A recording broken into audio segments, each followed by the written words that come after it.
Hi అండి. నమస్తే. Welcome back to ఈతరం రుచులు. ఈరోజు మనం పిల్లలు ఎంతో ఇష్టంగా తినే స్నాక్ చల్లుండలు. ఎంతో పుల్ల పుల్లగా, కారం కారంగా చాలా బావుంటాయండి. ఇది పిల్లలు గాని, పెద్దలు గాని ఒక్కసారి తినడం మొదలుపెడితే ఆపలేం. అంత టేస్టీగా ఉంటాయి. మరి ఈ చల్లుండల్ని ఎలా తయారు చేసుకోవాలో చూద్దామా? ఈ చల్లుండలు చేయడం కోసం ముందుగా మనం మిక్సీ జార్‌లోకి ఒక 6, 7 పచ్చిమిర్చి తీసుకోవాలి. దానికి తగినంత ఉప్పు వేసి మొత్తాన్ని కూడా మెత్తగా ఫైన్ పేస్ట్‌గా గ్రైండ్ చేసుకోవాలి. చూసారా? ఈ విధంగా మనం మెత్తని పేస్ట్‌ని గ్రైండ్ చేసుకొని ఉంచుకోవాలి. ఇప్పుడు స్టవ్ వెలిగించి ఒక గిన్నె పెట్టుకొని అందులోకి చిక్కటి మజ్జిగ 2 గ్లాసులు తీసుకోవాలి. ఇక్కడ మజ్జిగ అనేది మరీ పెరుగులా గట్టిగా ఉండకూడదు. అలా అని మరీ పల్చగా ఉండకూడదు. ఇలా చిక్కటి మజ్జిగను తీసుకోవాలి. అందులోకి మనం ముందుగా గ్రైండ్ చేసుకున్న పచ్చిమిర్చి పేస్ట్ వేసి మనం మీడియం ఫ్లేమ్ మీద కలుపుతూ మరగనివ్వాలి ఈ మజ్జిగ అంతా కూడా. మనకి ఇక్కడ మజ్జిగ అనేది ఎంత పుల్లగా ఉంటే చల్లుండల టేస్ట్ అనేది అంత బావుంటుంది.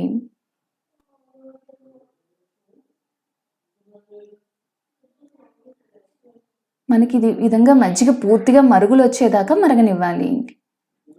చూసారా? ఈ విధంగా మనకి మజ్జిగ అనేది పూర్తిగా మరగాలి. మనకు ఒక్క 5-10 మినిట్స్‌కి ఇలా పూర్తిగా మజ్జిగ అనేది మరిగిపోతుంది.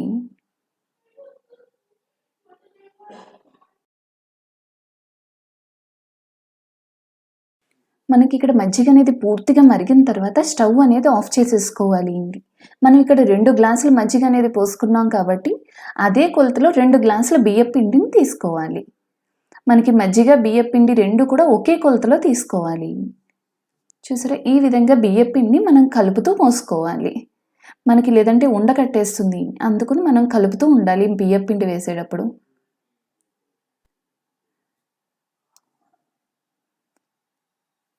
ఇప్పుడు అందులో మళ్ళీ ఇంకో గ్లాస్ పిండి, మొత్తం 2 గ్లాసుల పిండి. నేను కొంచెం పిండి పక్కన ఉంచుకున్నాను. ఒక్కసారి సరిపోయిందా లేదా అని చెక్ చేసుకుని పిండిని వేసుకుంటూ ఉండాలి. ఈ విధంగా మనకి పిండి మొత్తం కూడా మజ్జిగలో బాగా కలిసేలా కలుపుకోవాలి నొక్కిపెట్టి. చూసారు? నాకు ఇది పూర్తిగా మనం చేత్తో ఉండక అయ్యేలా చూడాలి. లేదంటే సరిపోకపోతే మనం మిగిలిన పిండిని కూడా వేసుకోవాలి.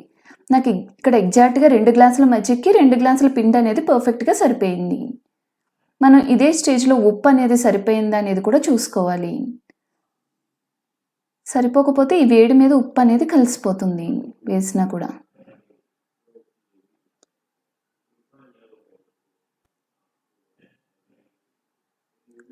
ఒక్కసారి మనం కొంచెం తీసుకుని ఇలా చేతిలో బాల్‌లా చేస్తే అది పర్ఫెక్ట్‌గా విరక్కండా బాల్ అనేది వస్తే మనకి కన్సిస్టెన్సీ సరిపోయినట్టేని. ఈ విధంగా మనం మొత్తం కలుపుకొని ఒక్క 5-10 మినిట్స్ మూత పెట్టి మగ్గనివ్వాలి. ఆ వేడికి పిండి అనేది మగ్గిపోతుంది. మగ్గిన తర్వాత ఆ పిండినంతా కూడా ఇలా చేత్తో నలుపుతూ చిన్న చిన్నగా తాడుల్లా చేసుకోవాలి. చూసారా? ఆ పిండంతా కూడా మనం ఇలా 2 అరిచేతుల మధ్యలో పెట్టుకొని ఇలా సన్నగా చేసుకోవాలి. మనకిలా సన్నగా చేసుకోవడం వల్ల మనం ఉండలు చేయడం అనేది చాలా తేలికవుతుంది ఏంటి.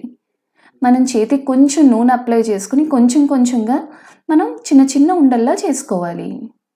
మనకి ఈ బాల్స్ అనేవి పగుళ్ళు రాకుండా చూసుకోవాలి. పగుళ్ళొస్తే నూనెలో వేసినప్పుడు షేప్ అనేది కరెక్ట్‌గా రాదు. మనం ఎంత గట్టిగా నొక్కి మసాజ్ చేస్తామో పిండిని అంతలా బావుంటుంది. ఈ విధంగా మనం అరచేత్తోని చెయ్యొచ్చు. లేదంటే ఇలా ఫింగర్స్‌తో కూడా మనం బాల్స్ చేసేసుకోవచ్చు. బిగినర్స్‌కి అరచేతుల్లో చేసుకోవడం అనేది చాలా తేలిగ్గా ఉంటుంది. ఇది కొంచెం అలవాటైతే ఇది తేలికే.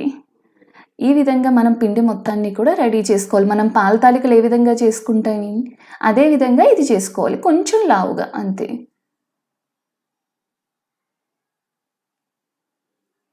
చూసారా? ఈ విధంగా మనకి అరచేతుల్లో చేసుకోవడం అనేది చాలా తేలిగ్గా ఉంటుంది.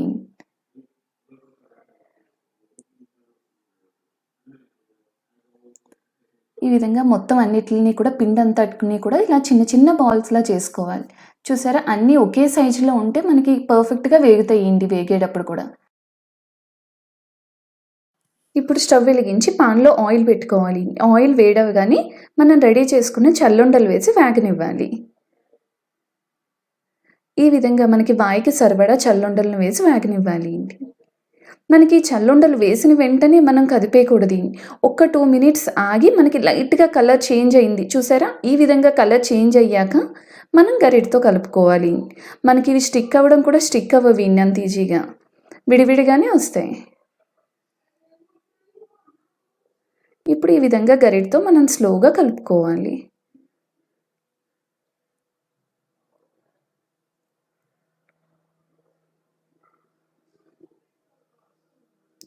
ఈ విధంగా మనకు మీడియం ఫ్లేమ్‌లో గోల్డెన్ కలర్ వచ్చే వరకు వేగనివ్వాలి. ఇది హై ఫ్లేమ్‌లో పెట్టి వేగిస్తే కలర్ వచ్చేస్తుంది గానీ లోపలంతా పచ్చి పచ్చిగా ఉండిపోతుంది. మనకు క్రంచీగా కూడా రావు. మెత్తగా వచ్చేస్తాయి చల్లుండలనేవి. అందుకని కొంచెం ఓపికగా మీడియం ఫ్లేమ్‌లోనే వేగనివ్వాలి. చూసారా మనకి నురగ పూర్తిగా తగ్గిపోయేసరికి మనకి చల్లుండలు వేగినట్టిని. నురగ పూర్తిగా తగ్గిపోతే. ఈ విధంగా మనకి కలర్ అంతా కూడా గోల్డెన్ కలర్ వచ్చాక మనం వీటిని తీసేసుకోవాలి.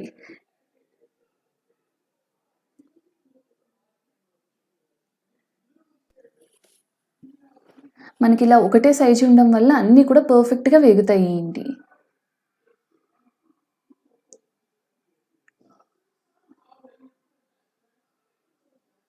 మీ పిల్లలు చాలా ఇష్టంగా తింటారేంటి. ఒక్కసారి తినడం మొదలుపెడితే మాత్రం ఆపలేము. ఇదే విధంగా మిగిలిన చల్లుండలన్నిటిని కూడా వేసి వేగించుకోవాలి. అంతే అండి. ఎంతో పుల్లగా, కారంగా ఉండే చల్లుండల్ని ఎంతో సులువుగా రెడీ చేసుకోవచ్చండి.